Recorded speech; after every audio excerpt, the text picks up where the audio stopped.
Selamat datang di Alur Donghua. Kali ini Mimin akan cerita novel The Crown, Emperor of Eternity.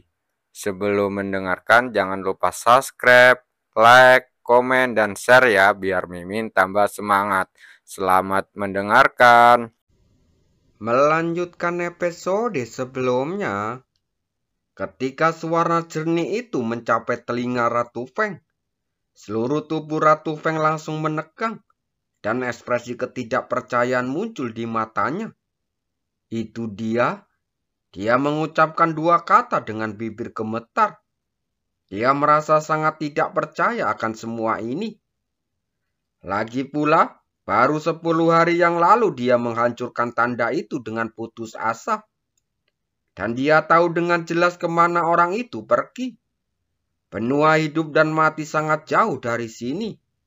Bahkan jika seorang praktisi kuat di puncak Rana Yingyang berusaha sekuat tenaga untuk kembali ke sana, itu akan memakan waktu 1 atau 2 bulan.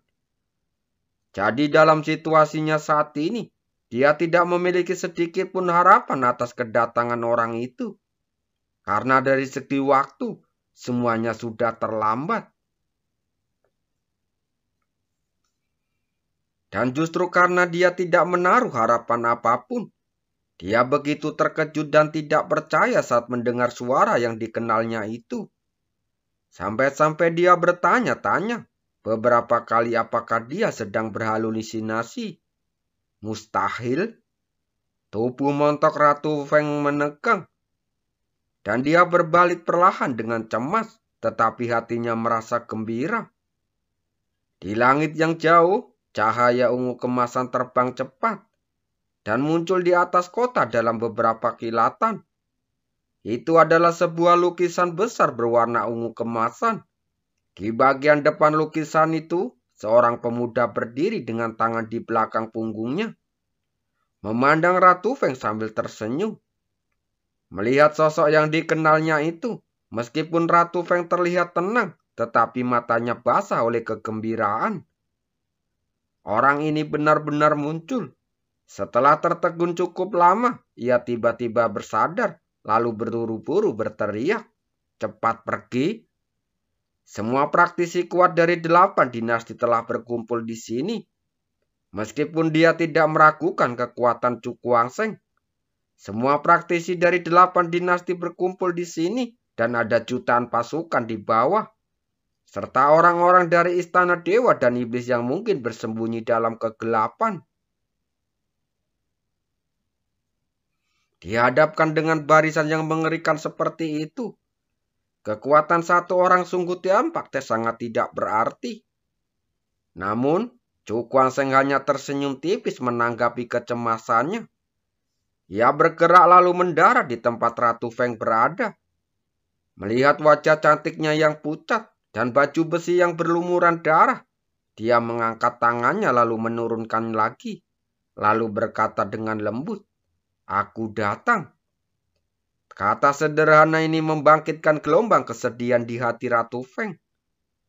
Ia tak kuasa menahan diri untuk tak membiarkan setetes air mata yang mengalir dari sudut matanya, yang kemudian ternoda merah oleh darah di pipinya dan menetes ke perut yang ramping. Siapa yang tahu betapa beratnya tekanan yang dia pikul selama beberapa bulan terakhir.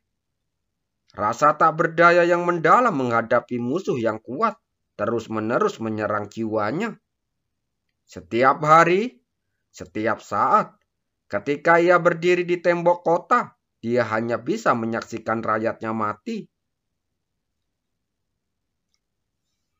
Perasaan tak berdaya itu bagaikan ribuan semut yang menggerogoti hatinya, membuatnya merasa gila. Beberapa kali ia hampir tak mampu bertahan, tapi dia tidak tahu, dia tidak bisa. Selama dia bertahan, masih ada harapan bagi dinasti Su Feng, meskipun kemungkinan hanya kecil. Hari ini, ketika kota kekaisaran ditembus, dan banyak sekali prajurit dinasti Su Feng yang telah gugur, dia benar-benar tidak dapat bertahan lebih lama lagi. Bagaimanapun, dia hanyalah seorang wanita. Bahkan bagi seorang pria akan sulit menanggung beban seberat itu. Kau seharusnya tidak datang. Suara Ratu Feng terdengar lemah, tak berdaya dan putus asa. Chu Kuang-seng menatap wajah merana itu, merasakan emosi yang campur aduk. Ia ragu-ragu mengangkat kepalanya, dan ketika tangan itu mendekati pipi Ratu Feng, ia akhirnya menurunkan dan meletakkannya di bahunya. Jangan khawatir, serahkan sisanya padaku. Dia menepuk tangannya pelan dan berkata dengan lembut, "Seharusnya kau tidak datang." Ratu Feng terus mengulang kata-kata itu. Mungkin karena emosi yang terlalu labil, bahkan matanya pun tampak sedikit bingung. Mendengar ini, Chu Kuang-seng tersenyum tipis. Kalau bukan karena aku, dinasti Su Feng tidak akan jatuh ke titik ini.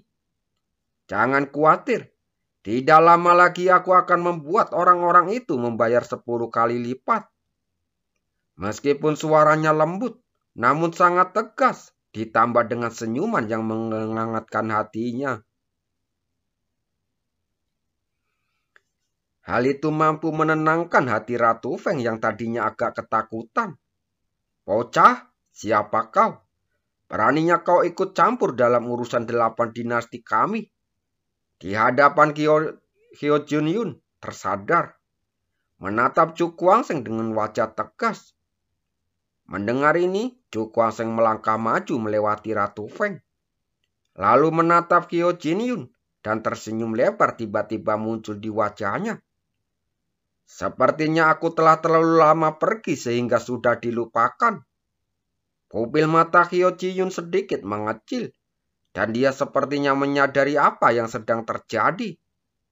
Lalu ia berkata dengan ketakutan, "Kau?" Chu Kuang-seng tersenyum tipis, tetapi cahaya dingin tak berujung melonjak dari matanya. "Chu Kuang-seng, aku ingin tahu, apa kamu pernah mendengar 3 nama ini?" Sebuah suara samar menyebar, tetapi membawa niat membunuh yang kuat, bergema di antara langit dan bumi. Untuk sesaat, bahkan jutaan pasukan dari bawah pun terdiam, memandang dengan penuh rasa takut. Orang ini benar-benar muncul lagi. Wajah Hyo Jinyun langsung muram. Dia menatap Chu Kuang-seng dan berkata dengan nada tenang yang dipaksakan, "Kau berani muncul di sini? Kau benar-benar cari mati? Bagaimana mungkin dia tidak pernah mendengar reputasinya? Catatan pertempuran itu sudah cukup membuatnya ketakutan." Chu Kuang-seng mengalihkan pandangannya ke hampir 100 praktisi kuat di belakangnya. "Senior, terima kasih atas bantuanmu kali ini." Katakan dengan baik, Chu Qiaoyo."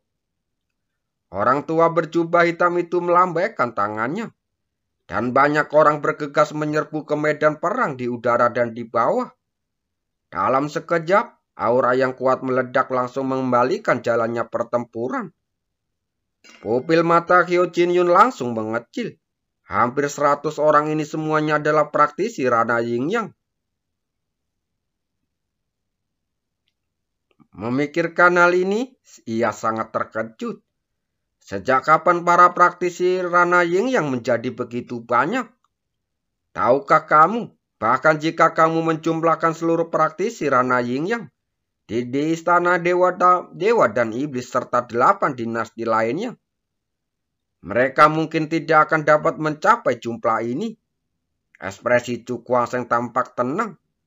Penduduk asli ini memiliki asal-usul yang luar biasa dan telah tinggal di kota magnet selama ratusan ribu tahun. Meskipun jumlah mereka sedikit, kualitas mereka cukup mengerikan.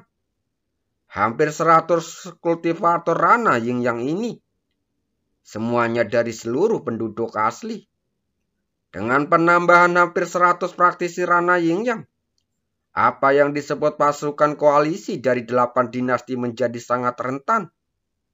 Dan secara bertahap runtuh di bawah amukan praktisi Rana Yingyang. Chu Kuang-seng mengalihkan pandangannya. Ia menatap Hyo Jinyun dengan sedikit rasa dingin di matanya. Apakah kau yang melukai Ratu Feng? Suara dingin itu terdengar, membuat Hyo Jin Yun langsung merinding. Ia merasa kekuatannya yang masih di bawah tingkat ketujuh Rana Yin Yang tidak cukup kuat untuk menghadapi anak itu. Namun saat dia baru saja berbalik, angin kencang jatuh dari langit dan langsung menghantam punggungnya dengan keras. Tubuh Hyo Jin Yu langsung bergetar, lalu dia terlempar seperti bola meriam dan menghantam tanah di bawahnya. Terdengar suara ledakan keras dan sebuah lubang besar runtuh di tanah. Retakan dahsyat keluar dari lubang itu dan langsung menyebar ke segala arah. Seketika, banyak orang tercengang dan seluruh medan perang langsung hening. Pemimpin 8 dinasti, Raja Hyo Jin Yun, dikalahkan hanya dalam satu gerakan. Dengan kekalahan Raja Hyo, pasukan koalisi 8 dinasti yang sudah diambang kehancuran, kini kehilangan semangat juang dan melarikan diri dalam kepanikan. Tidak lama kemudian, pasukan kekuatan jutaan orang yang mengepung kota Sufeng musnah. Hanya menyisakan mayat dan senjata rusak di tanah. Ratu Feng memandang semua ini dengan tatapan agak linglung. Lalu sorotan tajam penuh kegembiraan terpancar dari matanya. Musuh mundur. Detik berikutnya, sorak-sorai menggelegar di seluruh kota. Semua orang merasa gembira karena selamat dari bencana dan bersorak dengan wajah memerah. Setelah beberapa saat, Ratu Feng perlahan mengangkat kepalanya untuk menatap sosok muda di depannya dengan ekspresi rumit di wajahnya. Orang ini benar-benar membalikkan keadaan untuk menolong dinasti Sufeng dari ambang kematian. Namun, tidak ada kegembiraan di wajah Chu Guangsheng saat ini. Tatapan tajam menyapu sebagian langit dan suara acuh perlahan terdengar. Sekarang kamu sudah di sini, mengapa kamu masih bersembunyi? Begitu kata-kata ini terucap, penduduk kota yang tadinya bersorak kegirangan kembali langsung terdiam. Mata mereka melotot ke atas, dipenuhi ketegangan yang tak terjelaskan. Mungkinkah masih ada musuh di sini? Aku ketahuan. Terdengar tawa samar dan cahaya hitam muncul entah dari mana. Dan akhirnya berubah wujud menjadi seorang pria. Pria itu mengenakan jubah hitam dengan wajah seputih giok. Auranya yang terpancar dari tubuhnya. Wakil kepala istana dewa dan iblis, Qin Hun. Pupil mata Ratu Feng sedikit mengecil dan raut ngeri muncul di matanya. Orang ini sebenarnya ada di sini juga.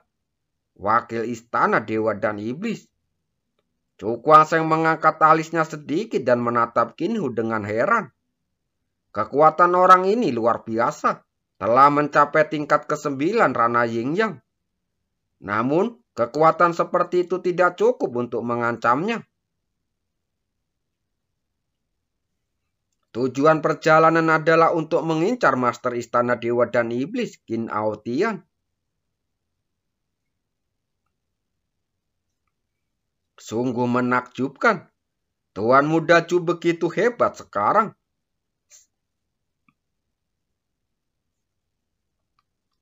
Saya khawatir beliau tidak sama lagi seperti dulu. Qin Hu bertepuk tangan dan berkata dengan nada setuju. Namun siapapun bisa mendengar nada dingin dalam kata-katanya. Jelas bahwa kelembutan hanyalah penampilan saja. Tuan Wakil Istana Qin terlalu baik. Chu Guangsheng tersenyum tipis. Beberapa hutang telah datang untuk dilunasi. Oh, mata Qin Hun sedikit menyipit saat dia menatapnya.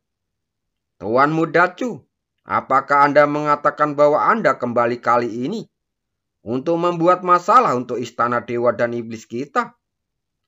Bukan masalah besar, hanya masalah kecil, kata Chu Guangsheng sambil tersenyum tipis. Qin Hun mengangkat alisnya lagi. Masalah kecil? Tuan Muda Chu benar-benar tahu cara bercanda. Pada titik ini, dia menatap Chu Guangsheng. Tuan Muda Chu, bisakah Anda memberitahu saya apa hal kecil yang Anda bicarakan? Mendengar ini, Chu Guangsheng menyipitkan matanya sedikit. Cahaya dingin mengalir dari pupil matanya yang gelap. Dan niat membunuh yang samar-samar menyebar dari tubuhnya. Bukan apa-apa. Aku hanya ingin melihat apakah aku bisa membunuh anjing Qin Kaotian itu. Dia tersenyum tipis, tetapi kata-katanya membuat orang tidak bisa tertawa. Banyak orang menatapnya dengan kagum. Orang ini benar-benar datang untuk Qin Kaotian. Qin Hu tertegun sejenak, lalu dia tertawa terbahak-bahak. Tawanya penuh dengan ejekan. Sudah lama aku tidak melihatnya. Apakah anak ini gila? Kepala istana mereka kini telah keluar dari pengasingan. Dan kekuatannya tidak lagi sama seperti dulu. Bahkan ia kini merasa tak terduga di hadapan Qin Kaotian. Chu Guangsheng memasang ekspresi acuh tak acuh di wajahnya. Hanya menatap Qin Hu tanpa berkata apa-apa. Qin Hu pun tertawa sebentar, tetapi akhirnya berhenti. Ia menatap ke depan dengan ekspresi mengejek. Kau terlalu melebih-lebihkan kemampuanmu sendiri. Kau pikir kau memenuhi syarat untuk menantang kepala istana kami dengan kekuatanmu yang terbatas? Setelah selesai berbicara, dia mengalihkan pandangannya untuk menatap Ratu Feng di belakangnya. Dengan sedikit keserakan tersembunyi di matanya. Ratu Feng, jika kau mengikutiku kembali dengan patuh, aku bisa melindungi garis keturunan dinasti Su Fengmu. Mendengar ini, wajah cantik Ratu Feng berubah sesaat. Dan tatapannya akhirnya tertuju pada sosok muda di depannya. Dengan jantung berdebar tak menentu, dia menggelengkan kepalanya. Terima kasih atas kebaikanmu, Tuan Wakil Istana. Tapi itu tidak perlu. Ekspresi Qin Hu langsung berubah. Ia menunjuk Chu Guangsheng dan berkata dengan dingin. Apa kau akan menyeret dinasti Su Feng ke jurang hanya demi anak ini? Ratu Feng tersenyum tipis. Apakah dinasti Su Feng kita akan kuat atau hancur masih belum pasti. Jadi, wakil kepala istana Qin tidak perlu berbicara lebih banyak lagi di sini. Kamu tidak tahu seberapa tingginya langit atau seberapa dalamnya bumi. Qin Hu sangat marah dan berkata dengan wajah yang muram. Meskipun anak ini memiliki beberapa keterampilan, aku dapat dengan mudah menghadapinya, apalagi master istana. Jika kau menggantungkan harapan dinasti Su Feng pada orang seperti itu, kau hanya akan menghancurkan seluruh penduduk kota kekaisaran. Ratu Feng hanya mengerutkan bibirnya, raut wajahnya sedikit berubah. Ia perlahan mengepalkan tangannya dan raut kekhawatiran muncul di wajahnya. Kalau dia bilang dia benar-benar yakin, bahkan dia sendiri tidak akan mempercayainya. Melihat ekspresinya, Qin Hu menjadi gembira. Saat ia hendak menambahkan bahan bakar ke dalam api, ia langsung diinterupsi. Wakil Tuan Istana Qin, tidak baik memaksa orang melakukan sesuatu yang bertentangan dengan hati nurani mereka. Kata Chu Guangsheng sambil tersenyum tipis. Mata Qin Hu dipenuhi rasa amarah. Ia menatap Chu Guangsheng dan berkata dengan merendahkan. Bocah, kau pikir kau siapa? Beraninya kau menunjuk jari di depan wakil kepala istana ini. Aku bersikap sopan padamu tadi hanya karena kamu masih punya bakat.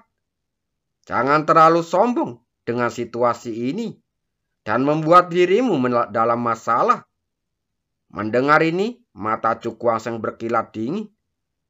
Tetapi senyum di wajahnya menjadi lebih intens. Wakil Tuan Istana Qin, apakah Anda mengatakan bahwa saya tidak memenuhi syarat? untuk melindungi dinasti Sufeng. Bagaimana menurutmu? Qin Hun mencibir. Tidakkah kau tahu betapa berharganya dirimu? Zhou Guangsheng tersenyum tipis. Wakil Tuan Istana Qin benar-benar menebaknya dengan tepat. Saya benar-benar tidak tahu seberapa beratnya saya. Sekarang, tolong biarkan Wakil Tuan Istana Qin menimbangnya untuk saya. Raungan naga yang mengerikan tiba-tiba bergema dari tubuhnya. Dan gelombang aura yang sangat kuat menyapu di dunia seperti badai. Ekspresi Qin Hun langsung berubah saat dia merasakan fluktuasi aura yang tiba-tiba. Kultivasi anak ini tidak tinggi, jadi mengapa ia merasa begitu berbahaya? Namun, sebagai wakil kepala istana dewa dan iblis, ia tentu tidak akan menunjukkan kelemahannya. Ia mencibir dan kekuatan dasar tiba-tiba meledak dari tubuhnya. Dengan kekuatanmu yang hanya mencapai puncak peringkat ke-7 Telarana Yin Yang, kau tidak berhak bersikap begitu arogan di hadapan wakil master istana ini. Karena kau mencari kematian, maka wakil kepala istana ini akan mengabulkan keinginanmu. Ini juga akan memberitahu dunia bahwa bukan sembarangan kucing atau anjing punya hak berjingkrak-jingkrak di depan istana dewa dan iblisku. Terima kasih.